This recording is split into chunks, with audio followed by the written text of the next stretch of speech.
शुभ नाम आपका क्या है सर? मेरा नाम सकलदेव दास है। बहुजन समाज पार्टी के प्रत्याशी हूँ जमुई लोकसभा क्षेत्र के। चाहे अर्चना रविदास जी हो या लोजपा के प्रत्याशी अरुण भारती हो, ये दोनों के दोनों बाहरी हैं और दोनों मेहमान हैं।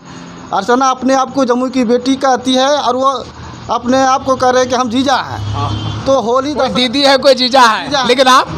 हम जमुई का बेटा हैं। अच्छा, आप जमुई का बेटा हैं। तो देख सकते हैं जमुई का बेटा जो कि सकलदेव दास जी हैं और अपने क्षेत्र में आके और कहीं ना कहीं वोट मांग रहे हैं। क्या कहेंगे हमारे जनता से जो सुन रहे हैं?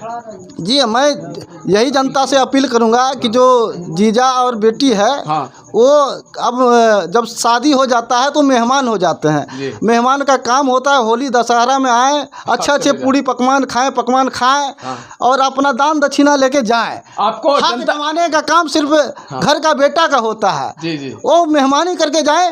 अब आए हैं चुनाव, यहाँ की जनता उनको मेहमानी देके भेज देगा, अपना घर जाएंगे।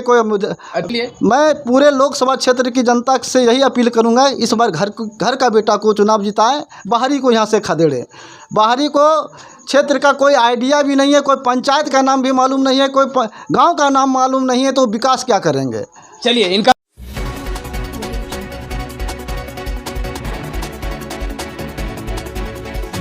नमस्कार, आप देख रहे हैं प्रभात न्यूज 11 और जमुई लोकसभा क्षेत्र में संग्रामपुर प्रखंड के अंतर्गत सकलदेव दास जी जो कि हमारे इस क्षेत्र में घूम रहे हैं बहुजन समाज पार्टी का वोट लेने के लिए।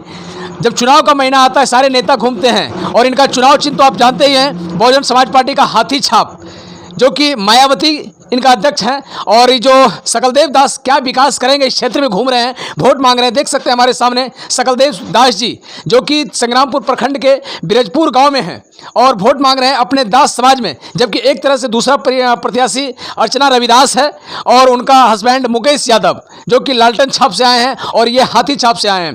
देख सकते हैं घूम रहे हैं, हम इनसे बात करने का प्रयास करेंगे। शुभ नाम आपका क्या है सर? मेरा नाम सकलदेव दास है। बहुजन समाज पार्टी के प्रत्याशी हूँ जमुई लोकसभा क्षेत्र के। सर, इस क्षेत्र में घूम रहे हैं, वोट मांग रहे हैं। जी, हम अपने मतदाताओं के बीच में जा रहे हैं और एक ही बात कर रहे हैं कि जमुई लोकसभा क्षेत्र का इस बार विकास करना है। आज तक जो भी सांसद हुए हैं जमुई लोकसभा क्षेत्र का, कहीं उनका कोई काम नहीं दिखता है।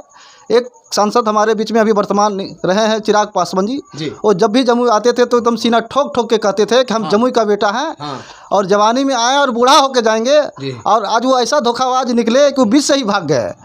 और इतना ही नहीं किए, जम्मू की जनता को इस ढंग से अपमानित करने का काम किए। पहले जम्मू के लोग उनके पिताजी जो रामविलास पासवान जी थे उनको भी नेता मानते थे, वो बड़े नेता थे। तो लोगों को लगा था कि वो चिराग पासवान उन्हीं का सुपुत्र है, उन्हीं के नक्शे कदम पर जमुई को भी विकास करेंगे। जमुई में भी मेडिकल कॉलेज होगा, इंजीनियरिंग कॉलेज होगा, बड़े बड़े उद्योग धंधे लगेंगे, बेरोजगारों को रोजगार मिलेगा, सड़कें 4 लेन बनेगी, चौड़ीकरण होगा, स्ट्रीट लाइट लगेगी। लेकिन 10 साल के चिराग पासवान के काल में जमुई में एक उदाहरण नहीं है जो चिराग पासवान कह सके कि मैं जमुई लोकसभा क्षेत्र के लिए ये काम किया हूँ। इसलिए जनता इस बार जान चुकी थी कि चिराग पासवान जी को यहाँ से खदेड़ना है। उनको पहले आभास हो गया था और उनको लगा इस बार जनता मुझे फूल की माला नहीं जूता की माला पहनाएगा, इसलिए पहले मैदान छोड़ के भाग गए। और इस बार जमुई लोकसभा क्षेत्र से जमुई की जनता ने ठान लिया है कि हम बाहरी को खदेड़ेंगे और जो स्थानीय है, जो जमुई लोकसभा क्षेत्र का वासी होगा, उसी को इस बार सांसद बनाएंगे। क्योंकि जो सांसद होता है उसको हर क्षेत्र का आइडिया होना चाहिए, हर गांव का आइडिया होना चाहिए, हर पंचायत का आइडिया। सर, आपका घर कहाँ है प्रॉपर? सर, हम प्रॉपर जमुई के रहने वाले हैं। टाउन क्षेत्र में मेरा बछियार मोहल्ला गांव है, वहाँ से हम पार्षद भी रह चुके हैं और बहुजन समाज पार्टी का हम पुराने कार्यकर्ता सिपाही भी हैं। मैं बहुजन समाज पार्टी से करीब 22 वर्षों तक लोकसभा क्षेत्र के साथ साथ में पूरे बिहार प्रदेश में पार्टी का काम देख रहा हूँ। इसलिए मुझे पूरे लोकसभा क्षेत्र का एक एक गाँव की आइडिया है। आपका क्वालिफिकेशन क्या है सर? मैं ग्रेजुएट हूँ, पॉलिटिकल साइंस से मेरा ग्रेजुएशन है, मेरा ये लास्ट शिक्षा यहीं तक है। सर, आप जमुई के लिए क्या करेंगे? हम लोग जब जमुई जाते हैं संग्रामपुर से, कहीं ना कहीं आज तक रोड चौड़ीकरण नहीं हुआ, जंगल पार करने में परेशानी। अगर आपको जनता वोट देके जिताती है, आप जंगल के लिए क्या करेंगे रोड के बारे में? देखिए, मेरा प्राथमिकता सिर्फ रोड बनाना नहीं होगा। जमुई लोकसभा बिहार प्रदेश का, पूरे देश का सबसे पिछड़ा लोकसभा क्षेत्र है आज के डेट में। तो यहाँ के युवाओं के रोजगार के लिए भी औद्योगिक संस्थान लगाया जाएगा। क्योंकि जो हमारे लोग केरला, दिल्ली, बम्बई रोजगार के लिए जाते हैं और अपमानित होना पड़ता है, उनको मार खाना पड़ता है, उनको मैं अपने लोकसभा क्षेत्र में सबसे पहले रोजगार देने का काम करूँगा। जो हमारे छात्र इंजीनियरिंग, पॉलिटेक्निक, मेडिकल करने के लिए कोटा, हरियाणा, पंजाब जाते हैं, उनके लिए भी हम अपने लोकसभा क्षेत्र में व्यवस्था करेंगे। इंजीनियरिंग कॉलेज, मेडिकल कॉलेज की व्यवस्था हम अपने लोकसभा क्षेत्र के अंतर्गत में करने आपको नहीं लग रहा है सर, अर्चना रविदास एक तरह से चुनाव लड़ रही है, उधर बीजेपी वाले का जो है चिराग पासवान का पार्टी लड़ रहा है, अर्चना रविदास का कहीं वोट तो नहीं कटेगा ना सर आपसे? सर देखिए, चाहे अर्चना रविदास जी हो या लोजपा के प्रत्याशी अरुण भारती हो, ये दोनों के दोनों बाहरी हैं और दोनों मेहमान हैं।